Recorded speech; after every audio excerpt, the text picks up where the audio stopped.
In the late 12th century, nestled between mighty empires and vast steppe frontiers, the Kingdom of Georgia stood at a precarious crossroads. This was a land of rugged mountains and fertile valleys, ancient Christian faith, and a proud warrior tradition.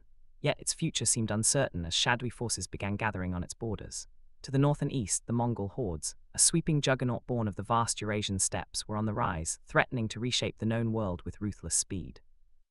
Against this backdrop, a singular figure emerged who would both define her age and challenge history's ruthless tides: Queen Tamar, the first and only female monarch of medieval Georgia. Tamar's rise to power was unprecedented. In a deeply patriarchal society, her coronation was met with a mixture of awe, skepticism, and resistance. Yet, where many might have seen weakness, she revealed formidable strength. Under her reign, Georgia experienced what historians call its golden age: territorial expansion, cultural flourishing, and military triumphs. But what made Tamar remarkable was not only her ability to rule, but her determination to defend her realm against looming threats, both internal dissent and the external storm gathering in the form of the Mongol advance. This section explores the complex, vibrant world around Tamar as she assumed the throne and the challenge she faced from an empire seemingly invincible. How did this queen carve out a legacy amid the pressures of age-old rivalries and a new, terrifying enemy? How could a relatively small kingdom hope to withstand the coming Mongol tide that would soon sweep across Asia and Europe? By contrasting Tamar's steady, resolute leadership with the impending Mongol menace, a force known for overwhelming speed and brutal efficiency, we set the stage for a story of courage and survival against impossible odds. The narrative tension lies in the question of survival. Could Georgia hold? Could Tamar's vision and strength withstand this historic upheaval? From the outset, Tamar symbolizes both a beacon of hope and a bulwark against destruction. The story captures a kingdom on the brink, a queen defying conventions and enemies alike. Her reign would not only shape medieval Georgia's destiny, but resonate through history as a testament to resilience. This introduction invites viewers into a richly woven narrative, anchored in real history, but animated through vivid descriptions and compelling psychological insight, the hallmark of the best military history storytelling. As the ominous shadow of the Mongols lengthens over Caucasus mountain passes, the stage is set for an epic tale of leadership, strategy, and cultural endurance. The story to come is as much about the human spirit under pressure as it is about armies and empires, making it both intellectually and emotionally compelling to anyone who seeks to understand how history is shaped by the choices of extraordinary individuals. At just 24 years old, Queen Tamar ascended the throne of Georgia in 1184, stepping into a role never before held by a woman in this deeply patriarchal society. Her rise was anything but smooth. Skepticism and outright hostility awaited her from powerful aristocrats who doubted that a woman could rule effectively. The nobility's resistance was intertwined with broader fears of destabilization. After all, her father, King George III, had ruled a tightly controlled and centralized kingdom, and Tamar was expected not just to inherit his crown, but to maintain his authority. Her initial challenge was to turn this fragile acceptance into genuine power. Tamar's path to consolidating that power was strategic and often bold. Early on, she confronted noble rebellions encouraged by those who sought to usurp or limit her influence. One of the most dramatic threats came from her first husband, Yuri Bogolyubsky, an exiled Kievan prince whose violent nature and ambition led him to multiple coup attempts. Tamar's response was firm yet measured. She personally oversaw his defeat and exile, demonstrating a political savvy and strength that quelled dissent without fracturing the kingdom beyond repair. Her ability to build alliances was equally crucial. Tamar secured the support of the Georgian Orthodox Church, with the high-ranking Catholicos Patriarch Michael IV playing a pivotal role in legitimizing her reign. By appointing him chancellor, she not only rewarded loyalty, but ensured the Church's influence was aligned with the crown, a critical balance of secular and spiritual power. Additionally, Tamar skillfully incorporated men from less powerful social classes and foreign mercenaries into her administration and military, intentionally diluting the traditional aristocracy's influence to centralize her authority. Tamar's second marriage to David Soslan, an Ossetian prince related to the royal house, further solidified her position. Unlike her first marriage, this union was marked by cooperation rather than conflict. David became her trusted military commander and partner in expansionist campaigns. Together, they defeated rebel lords and launched victorious battles against neighboring Muslim states. This period marked both political stability and military resurgence, as Georgia began to reclaim and expand territories lost in previous decades. Throughout this phase of Tamar's reign, The contrast between the traditional expectations of female rulers and her dynamic leadership style became evident. She was crowned as Meep, meaning king, a title underscoring her role not as a consort but as the sovereign. This linguistic choice symbolized how Tamar herself redefined boundaries, embracing the full mantle of leadership at a time when female rulers were rare and often challenged. By navigating through internal opposition, forging strategic alliances, and demonstrating both diplomatic finesse and military acumen, Tamar transformed initial doubts into a foundation for one of Georgia's most powerful reigns.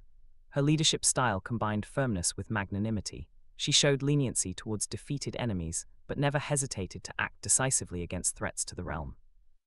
This section of the story captures the drama of a young queen breaking social and political barriers amid turbulent times. It engages the audience by highlighting Tamar's resilience and cleverness in confronting obstacles, setting the stage for her later military triumphs and cultural achievements. The narrative tension lies in watching how she turns vulnerability into strength, ambition into concrete power, a true pioneer in a male-dominated world. Tamar's rise was not just a personal victory, but a critical turning point for Georgia.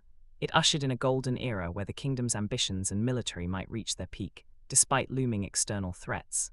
Her bold decisions in this formative period laid the groundwork for Georgia's dominance in the Caucasus, proving that leadership, regardless of gender, could shape the destiny of nations.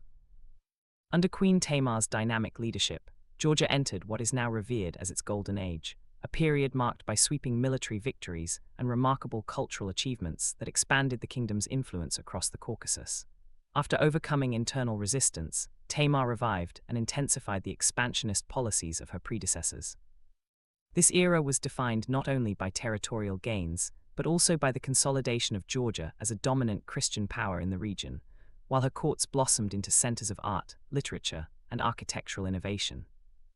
Militarily, Tamar's reign was characterized by campaigns that decisively shifted the balance of power. The declining Seljuk Turks, once a formidable force, were increasingly unable to resist Georgia's resurgence.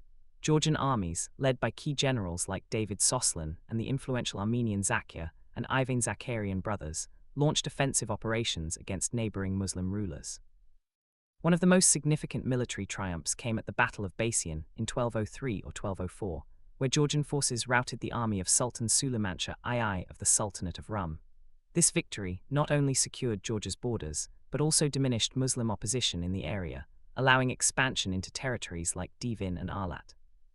The conquests extended into eastern Anatolia and northern Iran, where Tamar's forces subdued various local rulers such as the Arlachs, the emirs of Erzurum and Kars, establishing vassalage and control over strategic fortresses. This consolidation of power along the Araxes River not only enhanced Georgia's defensive perimeter, but also increased its economic and political influence. Culturally, Tamar's reign radiated an energy that shaped Georgia's national identity. The royal court became a vibrant hub for poets, scholars, and artists, most notably the famed medieval poet Shota Rustaveli, whose epic, The Knight in the Panther's Skin, epitomizes the spirit of this golden era, blending chivalry, romance, and devout Christian values. Architectural projects flourished, with rock-hewn monasteries like Vardzia symbolizing both spiritual and political strength. The contrast between this flourishing kingdom and the distant, but encroaching Mongol power created an undercurrent of tension within this golden age. While Georgia basked in expansion and cultural flowering, the Mongols' swift and brutal conquests were beginning just beyond their borders, threatening to shatter this newfound peace and power. This section immerses the audience in the vibrant life of a kingdom at its zenith, capturing both the thrill of military success and the pride of cultural achievement. The vivid scenes of battle preparation, poetic court life, and religious devotion draw the viewer into the richness of medieval Georgia. At the same time, the looming Mongol threat introduces a dramatic tension, reminding us that this golden age was perched precariously on the edge of an approaching storm. This juxtaposition highlights Queen Tamar's legacy not only as a conqueror and stateswoman, but as a beacon of resilience and culture in a tumultuous world. Ultimately, this narrative celebrates a landmark era in Georgian history, underscoring how Tamar's vision and leadership ushered in a period of unparalleled prosperity, even as the empire faced an uncertain future beyond its borders. In the decades following Queen Tamar's reign, a new and terrifying power emerged on the horizon, the Mongol Empire. Founded by Genghis Khan in the early 13th century, the Mongols initiated a rapid and ruthless expansion that would create the largest contiguous empire in history. By the 1220s, the Mongol cavalry, famed for its speed, discipline, and devastating tactics, had descended from the Eurasian steppes into the Caucasus region. Their approach heralded a crisis that would soon test Georgia's military prowess and political resilience to its very core. The first Mongol incursions into the Caucasus came in 1220, when generals Subutai and Jebe pursued the shattered remnants of the Khwarezmian Empire. These Mongol forces swiftly engaged and defeated combined Georgian and Armenian armies in early skirmishes, demonstrating their superior mobility and coordination. Unlike the more conventional armies of the region, the Mongols excelled in psychological warfare, intelligence gathering, and adaptable strategies that exploited the weaknesses of more static foes. For the Georgian kingdom, the Mongol cavalry was an almost unstoppable force. Georgian armies, though well organized and seasoned from campaigns against the Seljuks and other neighbors, were unprepared for the lightning-fast raids and coordinated assaults of the Mongol horsemen. The Mongol approach was not merely brute force. It incorporated highly effective siege tactics, deception, and relentless pursuit, making classical medieval defenses vulnerable. The initial Mongol advance was marked by swift and brutal raids that shattered towns and disrupted Georgian supply lines. Tbilisi, the Georgian capital, suffered greatly when Jalal ad-Din Mangburni, a displaced Khwarezmian ruler, attacked it in 1226 during this turbulent period, leaving the city weakened on the eve of the Mongol arrival. This internal weakening only exacerbated Georgia's vulnerability to external threats. By 1236, the Mongols launched a full-scale invasion of the Caucasus, subjugating Armenia, eastern Anatolia, and ultimately Georgia itself. The Kingdom of Georgia, once dominant in the region, faced demands for submission and tribute. The Mongols imposed a system of indirect rule, leaving local Georgian monarchs nominal power, but requiring them to acknowledge Mongol overlordship and pay heavy tributes. Despite fragmented resistance and occasional rebellious efforts by Georgian rulers, the Mongols maintained tight control, reshaping the political landscape. This section builds a sense of foreboding and mounting crisis. The unstoppable Mongol cavalry contrasts starkly with the more traditional military forces and fortifications of the Georgian kingdom. The narrative highlights the kingdom's initial attempts to respond, a mix of tactical defense, diplomatic submission, and fragmented resistance, all overwhelmed by the Mongol onslaught. The Mongol threat was not just a foreign invasion.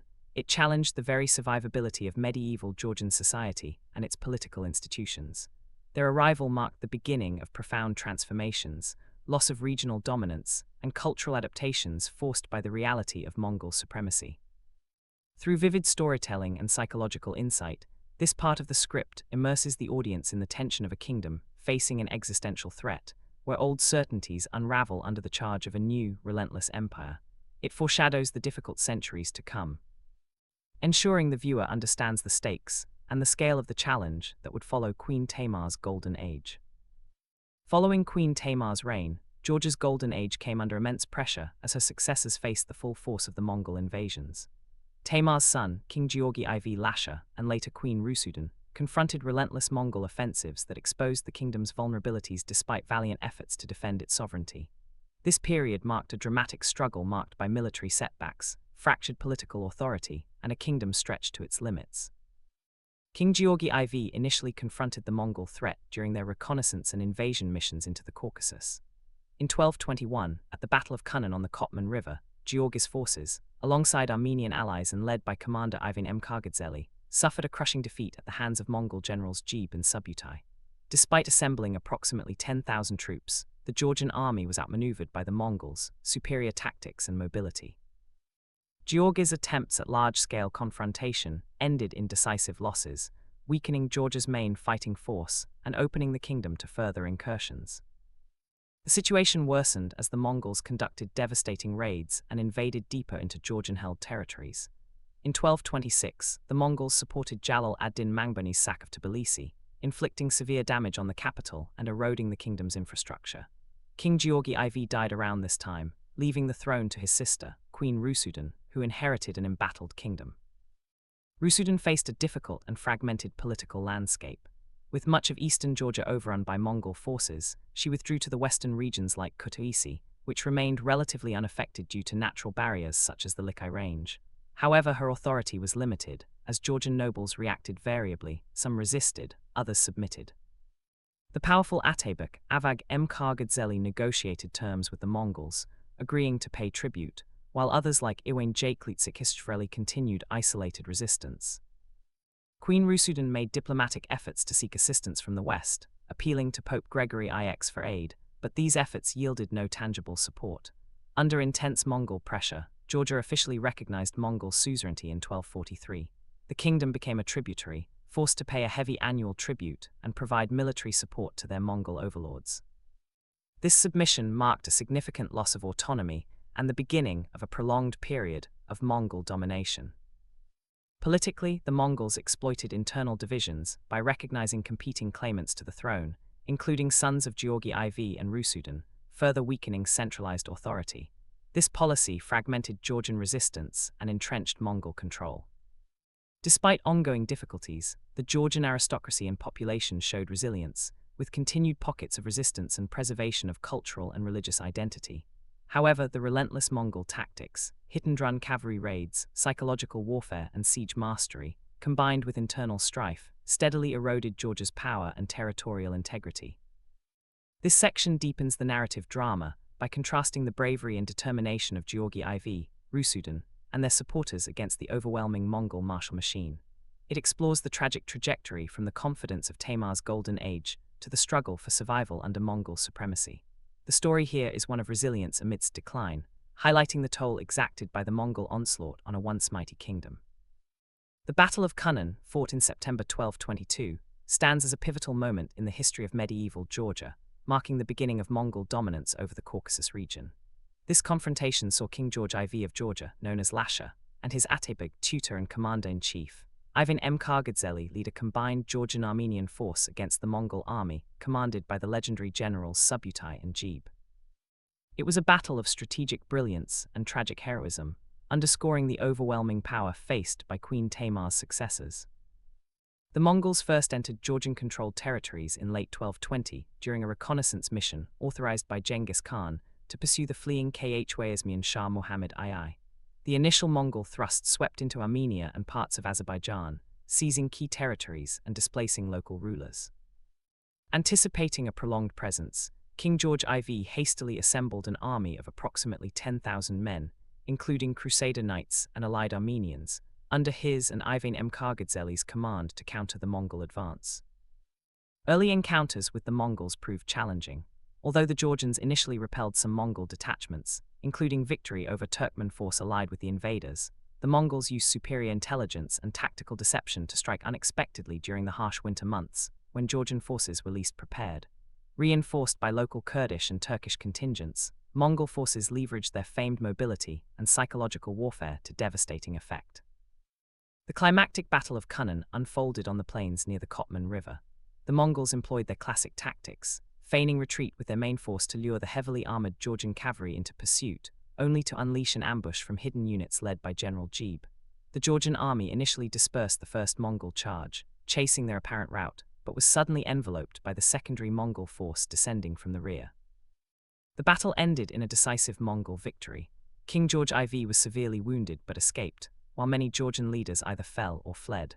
The Mongols' tactical superiority lay not only in their cavalry's speed, but in their coordinated maneuver warfare and adaptability, qualities that traditional European-style armies struggled to match. This defeat at Kunnan shattered the myth of Georgian military invincibility, opening the Caucasus to Mongol domination. It signaled the end of Georgian hegemony in the region, and the start of a grim period of political subjugation and tribute under the Mongol yoke. The battle's heroism and tragedy left a lasting mark on Georgian collective memory, symbolizing both the bravery of defenders and the brutal realities of Mongol expansion. In this tense narrative, the viewer witnesses the clash of two military worlds, the disciplined but conventional medieval Georgian knights and the innovative, ruthless Mongol horsemen. The drama of the battle, with its sudden twists, ambushes, and desperate resistance, is a microcosm of the larger cultural and political upheaval engulfing Georgia. It becomes clear that the Queen's once mighty kingdom now stands at the mercy of a new empire, reshaping Eurasia. The Battle of Kunnan thus acts as a turning point, not only in the military history of Georgia, but in its survival as a nation under extraordinary pressure.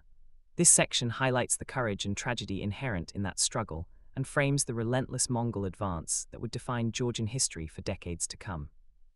Despite the devastating impact of Mongol invasions and subsequent domination, medieval Georgia demonstrated remarkable resilience in maintaining its cultural identity, political structures, and Christian faith. This survival was marked by a delicate balancing act, enduring foreign overlordship while fostering internal cohesion and preserving national spirit amid the hardships of vassalage. Under Mongol rule, the Georgian monarchy and local aristocracy were initially left largely intact. The Mongols imposed a tributary system and demanded military support, but allowed the Georgian rulers to administer domestic affairs. This system helped preserve some degree of Georgian political continuity, albeit under the shadow of Mongol supremacy. Queen Rusudin and her successors negotiated this precarious autonomy, accepting Mongol suzerainty while working to keep the kingdom unified as much as possible. Culturally, the Georgian Orthodox Church became a bastion of resilience and identity. The Church sustained religious practices and education, reinforcing national cohesion through faith in moments of political disarray. Its leaders played a crucial role in mediating between Mongol authorities and the Georgian people, protecting religious institutions from destruction and fostering hope. Monasteries continued as centers of learning, manuscript production, and spiritual life, maintaining the cultural lifeblood of the kingdom. Despite fragmented political power, encouraged by the Mongol strategy of dividing and ruling, the Georgian nobility remained a key force in preserving tradition. Some nobles collaborated with the Mongols to maintain their status and protect their lands, while others engaged in sporadic resistance and uprisings across the countryside. This complex dynamic of cooperation and rebellion added layers of tension, but also demonstrated the nobility's determination to survive and resist complete subjugation. Western Georgia, shielded partially by geography, remained comparatively freer from Mongol devastation. This region became a refuge for displaced populations and a center of continued Georgian cultural and political activity during this dark period. Throughout the protracted Mongol dominion, lasting well into the early 14th century, Georgia saw cultural production flourish quietly despite hardship. The epic poetry and historical chronicles written in this period reflect both the trauma of invasion and the enduring pride in Georgian heritage. The turning point came with King George V, the Brilliant, whose diplomatic acumen and military leadership in the 1320s and 1340s gradually ended Mongol dominance, restoring Georgia's independence and reviving its royal authority. His reign is remembered as a renewal of Georgian fortunes, a restoration of unity, and a resurgence of cultural and political power that had seemed nearly lost. This section highlights moments of hope and resilience amid adversity, contrasting the heavy yoke of Mongol overlordship with the tenacity of a nation under siege. The narrative captures how political survival was not passive submission, but a courageous struggle to preserve identity, faith, and sovereignty. This story of endurance offers powerful insights into Georgia's historical spirit, engaging the audience emotionally and intellectually as they witness a culture refusing to be erased despite overwhelming odds. Queen Tamar's reign left an extraordinary and lasting legacy that has transcended history, becoming a powerful symbol of national pride, cultural identity, and resilient leadership in Georgia.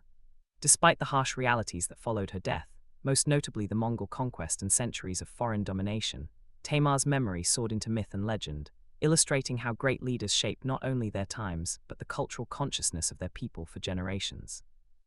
During her lifetime, Tamar was celebrated and venerated in uniquely elevated terms. Contemporary chronicles and religious texts portrayed her as a protector of the vulnerable and a paragon of virtue, embodying qualities such as humility, mercy, fidelity, and purity. Even before her death, she was regarded as a saintly figure, and centuries later, the Georgian Orthodox Church formally canonized her, commemorating her feast day on May 14. The blending of royal authority and sanctity endowed her rule with a mystique that elevated her beyond mere monarchy. Folklore and popular imagination transformed Tamar further, weaving rich tapestries of legend around her figure. Tales and myths included miracles and divine attributes. Some depicted her as conceiving her son by a sunbeam, merging her image with natural and pagan fertility deities, while others cast her as a weather-controlling goddess akin to the ancient deity Pyrams. These legends, far from diminishing her stature, amplified the awe surrounding her rule and entrenched her legacy deeply within Georgian cultural mythology. While Tamar was never a battlefield commander in the traditional sense, the memory of military triumphs during her reign inspired an iconography of the warrior queen. The victories over the Seljuks and other neighbors were framed as triumphs of divine favor and national destiny, reinforcing her image as both a political and military paragon.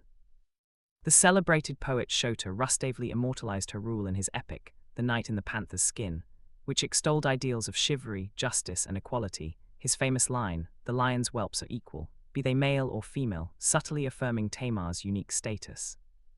The contrast between Tamar's luminous legacy and the grim Mongol conquest that followed encapsulates a broader narrative about history itself, how cultural memory preserves ideals when political power wanes. As Mongol dominance reshaped the region, Tamar's figure became a rallying point for Georgian identity and resilience, a reminder of a golden era when the kingdom stood strong and sovereign. Her story raises broader questions for the audience to ponder. How do leaders transcend their mortal reign to become enduring symbols? What is the relationship between history and myth, and how do collective memories shape a people's sense of self? Tamar's legacy is a testament that a leader's impact is not measured solely by military victories or political power, but also by the narratives they inspire and the cultural roots they nourish. This section, paced reflectively, invites the audience to contemplate the dualities in Tamar's legacy, the real and the mythical, the political and the spiritual, and how this synthesis has forged an enduring symbol of Georgian pride and perseverance. It connects the viewer emotionally with a timeless figure whose story continues to inspire long after her empire's military dominance faded. In sum, Queen Tamar remains not just a historical ruler, but a potent cultural icon, whose reign shaped Georgia's narrative identity and offered a beacon of hope and strength throughout centuries of trials and change.